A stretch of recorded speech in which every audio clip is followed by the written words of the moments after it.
راولپنڈی شہر میں رواں ہفتے مہنگائی کی شرح میں اضافہ دیکھنے میں آ رہا ہے۔ اشیاء خورنوش کی قیمتیں کنٹرول کرنے والے کے حوالے سے قائم کی گئی پیرا فورس عمل درآمد کرنے میں ناکام نظر آ رہی ہے۔ مزید جانتے ہیں اسرار خان سے۔ اسرار بتائیے گا۔ جی بالکل، اگر ہم راولپنڈی شہر کی بات کریں تو راولپنڈی شہر میں اشیاء خورد و نوش کی قیمتوں میں رواں ہفتے اضافہ دیکھنے میں آ رہا ہے۔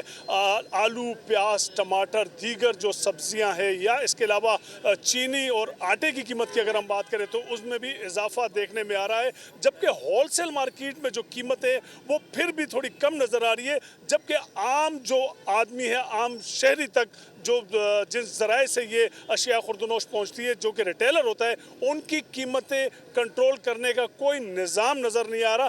راولپنڈی شہر کے شہری کیا کہتے ہیں، ہمارے ساتھ ہم ان سے جانتے ہیں۔ آپ بتائیے۔ برائے نام ہی ہے، اس میں کوئی وہ تسلی کسی کو نہیں ہوتی ہے کہ یار کوئی سستی چیز ہوگی، جب سب مہنگی ہوتی جا رہی ہیں، کوئی اس کو کنٹرول کرنے والا نہیں ہے بھئی۔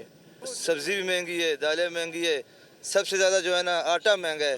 غریب آدمی کے پہنچ سے دور ہی ہے، کچھ کاروبار نہیں ہے، کچھ مہنگائی دن بہ دن ہر دن جو ہے نا مہنگائی کی جا رہی ہے۔ گھی مہنگا ہے، آٹا مہنگا ہے۔ جی بالکل، شہریوں کا یہ کہنا ہے کہ مہنگائی کے اس دور میں بے روزگاری جہاں پر اس وقت پورے شہر میں ہے بلکہ پورے پاکستان میں، اس پہ انتظامیہ کی ذمہ داری بڑھتی ہے کہ اشیاء خورد و نوش کی قیمتوں میں فی الفور کمی کی جائے اور عوام کی سہولت کے لیے اس کو جو ہے کم کیا جائے۔